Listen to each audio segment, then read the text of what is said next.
Orang yang masuk pondok lah, belajar Al-Quran, segala macam itu kuno loh. Yang bagus tuh apa? Yang anaknya selesai sekolah, sekian, belajar ilmu ini segala macam, ya, bisa kerja di mana segala macam, tapi ketika bapaknya, ibunya meninggal dunia, dia tak tahu cara mensolatkan jenazah bapak ibunya. Ini musibah. Padahal dalam Al-Quran, konsep sederhana yang ini yang menjadi utama. Anak sukses itu apa? Anak yang berbakti pada orang tuanya, itu saja.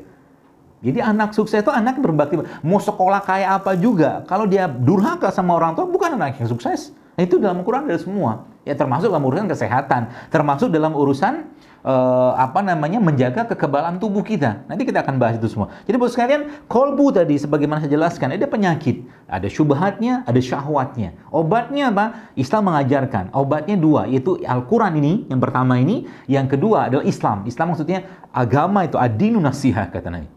Nabi kita SAW menjelaskan bahwa agama itu nasihat, maka nasihati diri kita. Lagi pelit, muncul bakhilnya, datang ke majelis ilmu yang mengajarkan tentang pentingnya kedermawanan, belajar dari sirah. Ya, Syamil Quran atau Sigma mengajarkan tentang kembali kepada Al-Quran dan sirah. Benar sekali. Jadi zaman sekarang kalau boleh saya katakan, kita nggak perlu contoh-contoh dari orang-orang luar sana, apalagi barat. Islam sudah komplit semua. Mau tokoh apa? Ya, nggak perlu tokoh kayak Superman, Spiderman, Batman yang nggak jelas, bohong semua itu. Islam punya pasukan yang bisa berjalan di atas air. Pasukannya Sa'ad bin Abi Waqqas waktu perang penaklukan Madain. Mereka semua dengan 30.000 ontanya, 30.000 pasukan itu berjalan di atas air dengan kuasa Allah pastinya. Terjadi. Ya, bukan pakai jaring-jaring, laba-laba segala macam. Bukan itu. Ya. Islam tidak mengajarkan. Dan bagaimana, Masya Allah, Bapak sekalian, pernah sebutkan sebuah riwayat juga, bagaimana hero-hero itu, tokoh-tokoh pahlawan Islam itu ketika ada satu-satu pahlawan, sahabat, mereka melewati sebuah hutan. Dan sebuah hutan itu, subhanallah, hutan yang sangat ganas. Akhirnya diberi di depan hutan, beri di depan ibarat kata mulut hutan itu dikatakan, wahai para penghuni hutan, dia bilang, dengan pasukannya kan. Ya, setelah dia bertakbir, Allah Akbar, wahai para penghuni hutan, kami adalah pasukannya Allah, tentaranya Rasulullah SAW.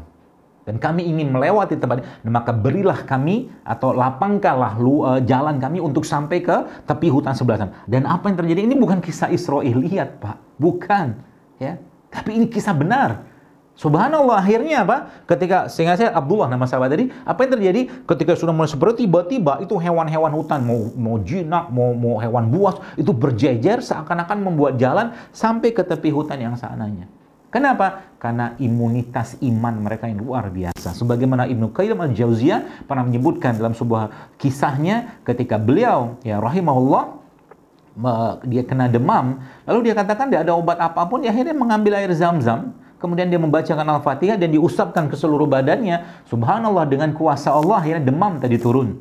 Nah, kita mungkin zaman sekarang ya kebanyakan dosa. Jadi baca 1 belum turun, 2 belum turun, 3 belum turun, 4 belum turun, sampai 30 akhirnya paracetamol masuk.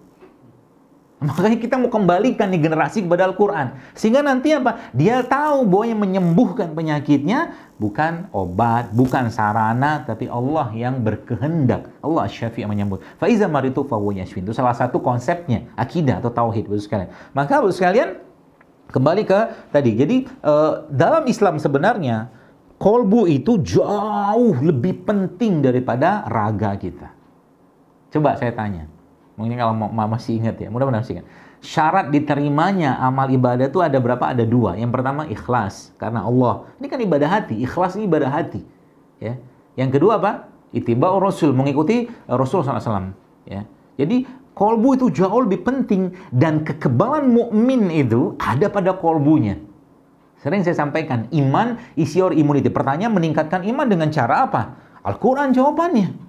Al-Quran memberikan pedoman yang luar biasa. Jadi seluruh ayat, ya, seluruh ayat dalam Al-Quran ini saya ada Quran juga. Yang Quran ini ada tulisan nama saya, diberi hadiah oleh Syamil ya, oleh Sigma. Itu disebutkan di situ Bapak sekalian, seluruh ayat-ayat dalam Al-Quran ini semuanya syifa, penyembuh. Ya, itulah yang terjadi. Jadi bagaimana caranya? Nah, ini dia menarik. Saya membaca sebuah buku, judulnya Switch On. Ya. Yang ngarang buku ini seorang profesor lah, namanya Kazuo Murakami, orang Jepang, tapi kayaknya sekarang dipindah ke Amerika. Itu dia ceritakan dalam buku itu bahwa ternyata dia bilang kalau mau gen itu teraktivasi ibarat kata on gitu kan, dia bisa melesat gitu kan, maka dia harus ada ibarat kata suasana haru birunya. Suasana haru birunya, terharunya yang membuat akhirnya orang itu menangis, bersyukur, terharu kan. Kata dia begitu. Ini orang bukan sembarangan, tapi dia meneliti tentang gen manusia. Dan dalam buku itu waktu saya baca itu saya katakan, Masya Allah orang ini kalau dia tahu Islam, harusnya dia masuk Islam. Dia katakan apa? Ini nggak mungkin terjadi semua karena urusan atau mungkin buatan manusia. Sampai dia terakhir dalam buku itu dia katakan, something great, dia bilang. Sesuatu yang agung yang mengatur ini semua. Masya Allah sekalian, blueprintnya sudah ada. Dan ini menjadi toolsnya tanda kutip. Ya, maka saya katakan, kolbu tadi, itu bisa disehatkan. Itu sebabnya bagaimana cara menyehatkannya? Al-Quran dan Islam. Ya, Islam itu maksudnya ya nasihat-nasihat, kajian-kajian ilmu-ilmu syar'i yang itulah menjadi bahan bakar dan imunitas terbaiknya kita. Itu konsep konsep sederhananya lah gitu kan kalau kita mau bahas. Dan Allah sendiri dalam Al-Quran juga memberikan isyarat kepada kita semua. Isyarat kepada kita semua. Itu sebabnya kolbu itu butuh ketenangan. Kolbu itu butuh ketenangan. Maka dalam Al-Quran ada banyak ayat-ayat yang menjelaskan tentang ketenangan. Salah satunya yaitu dalam surat Al-Fat. A'udzubillahi minasyaitonirrajim. Wallazi anzala sakinata fi qulubil mu'minin liyazdadu imanan ma'a imanihim. Kata Allah. Ya, di situ dijelaskan ada banyak ayat-ayat yang lainnya. Ibnu Taimiyah rahimahullah mengatakan bahwa ada dari surah Al-Baqarah ayat 248, At-Taubah ayat 26 dan 40, Al-Fat ayat 4, 18 dan 26. Itu ayat-ayat menjelaskan ketenangan. Ketenangan adalah keserasian. Maka kalau orang yang tenang, Bapak sekalian, maka Masya Allah, tabarakallah.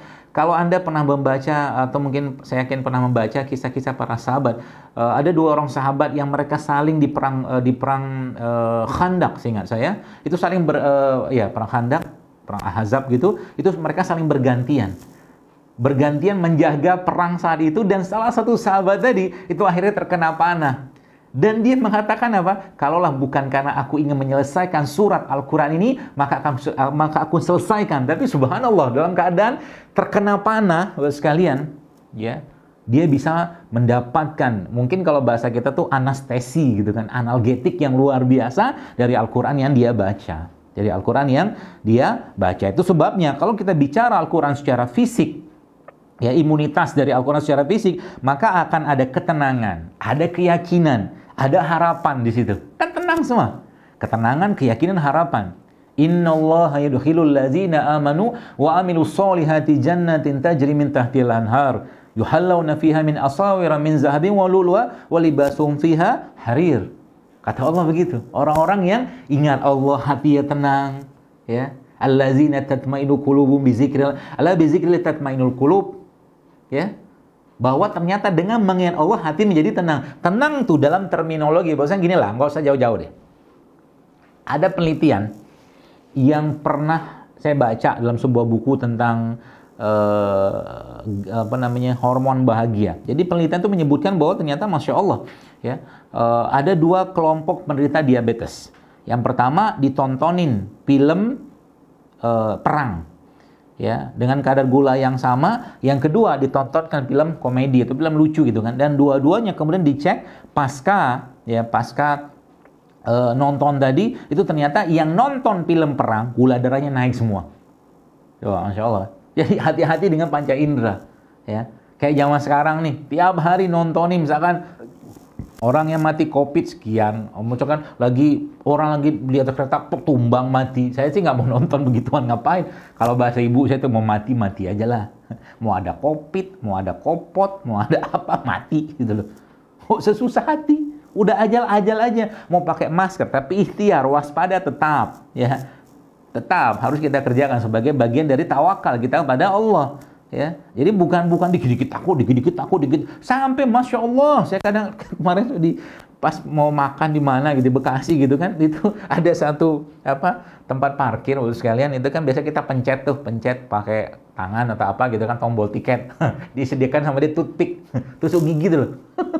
Saya kan sedung gigi. Saya bilang, oh takut mati bener gitu kan. Nah gitulah, orang Islam tidak takut mati, karena justru malah mati itu gerbang pertama kita untuk bertemu dengan Allah Subhanahu wa Ta'ala.